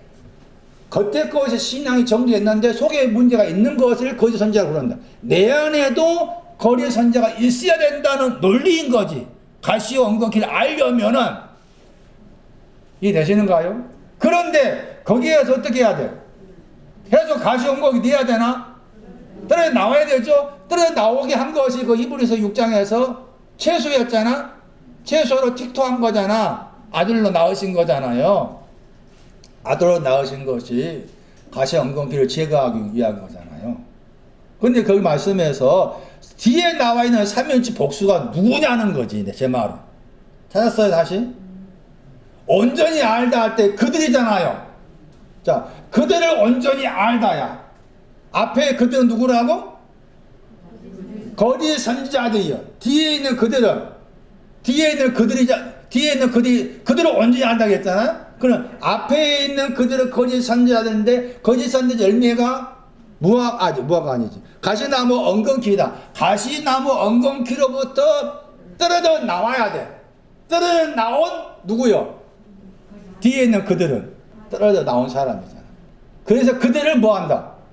온전히 알다잖아. 그러면 뒤에 있는 그들은 가시 엉겅퀴와 가시나무 엉겅퀴에 떨어져 나온 사람이고 그것을 히브리서 6장으로 생각하면 최소의 신앙이 온 사람이죠. 복의 신앙이 온 사람이죠. 고린도서 13장 말씀에서 어떤 사람이에요? 얼굴과 얼굴을 가진 사람이잖아요. 그런데 저 문맥상 마태 5장, 6장, 7장은 산 위에서 당신 입을 열어서 말씀할 내용이기 때문에 그 흐름 속에 봤을 때 이 3일째 복수는 마태 5장 3절부터 시작됩니다. 마태 5장 3절에 3절부터 시작해가지고 아마 9절 10절까지 마태 5장 3절에서 10절까지 나와 있는 3일째 복수입니다. 그 영을 향해서 가난한 자들은 뭐 한다고 했어요? 복이 있나 아니야? 나 뭐라고 했어요? 천국이 누구 것이라고 했어요? 3일째 복수죠. 천국이 3일째 복수입니다. 저희 거. 이게 온전히 알다의 신앙입니다. 그 다음 마찬가지. 다 3일째 복수야. 그러니까 마태 5장 3절에서 10절 말씀까지의 3일째 복수의 신앙 가진 사람은 온전히 아는 신앙 가진 사람이다. 이 말은. 온전히 아는 신앙 가진 사람. 7장 16절에 온전히 알다에서 3일째 복수가 2번 나오는 앞에 있는 3일째 복수는 거짓 선자들, 뒤에 있는 3일째 복수는 거기에서 엉겅퀴 가시나무에 떨어져 나온 사람들, 그 사람이 다 5장 3절 이하 말씀에서 천국이 저희 것이며 그 3절 복수 쭉 나옵니다. 그 사람들을 온전히 알다 이렇게 말한 거예요. 7장 20절도 반복해서 말합니다. 마태 7장 20절. 그들의 열매들에서 떨어져 나와가지고 그들을 온전히 알 것이다. 오늘 다 하려고 했는데 다 못했어요. 어쩔 수 없이 다음 시간에 고린도후서 6장 하지 못한 구절을 해석하겠습니다. 오늘 말씀을 정리하면은 깨닫지 못한 자들이었다. 바울도 디모데도 그러네. 깨닫지 못하고 있습니다라고 해야 된다. 그러면서 그 말을 깨닫지 못합니다는 그 내용 속에는 깨닫게 해주세요가 들어있는 것이고, 깨닫지 못한 때를 지나서 온전히 아는 자가 돼. 온전히 알다 했을 때 온전히 아는 신앙이 뭔가 여러 구절 가지고서 말씀했지만 딱 줄여 말하면 하나님 하나 됨. 반석의 신앙, 누가의 신앙, 다 그런 표현들을 온전히 알다 했을 때 아는 것과 연관해서 그런 해석을 할 수가 있겠습니다. 죽는 자가 나오고 사는 자가 나오고 징계를 받는다, 근심하는다, 가난하다, 그런 부분 해석이 좀 필요합니다. 그래서 다음 주에 이제 6장 9절을 보고 그 다음 주는 창세기 21장, 그 다음 주는 10편 90편 이렇게 설교하도록 하겠습니다. 깨닫지 못한 것에 대해서 자꾸 하나님 앞에 내 자신을 드러내는 걸 중요하다. 바울도 자랑했다. 자랑이잖아요, 자랑. 근데 그게 어려운 거잖아요. 바울 같은 그 신앙, 그런 위치에 있는 사람이 고린도 교회를 향해서 나도 깨닫지 못한 자였다. 이렇게 말하기가 참으로 어렵습니다. 그런데 했습니다. 우리가 바울의 신앙과 디모데 신앙을 쫓아가려면 자꾸 이런 표현을 해야 돼요. 하나님 앞에 나는 깨닫지 못하겠습니다. 무슨 말인지 모르겠습니다. 알게 해주세요. 깨닫게 해주세요. 자꾸 씨름해야 됩니다. 씨름해야만이 거기서 뭔가 하나하나씩 이렇게 밝혀지고 얻어져 가는 거 있습니다. 내가 씨름하지 아니하면 그냥 자꾸 묻혀갈 수밖에 없는 거예요. 다음 시간에 고린도서 6장 9절 이하를 계속하겠습니다.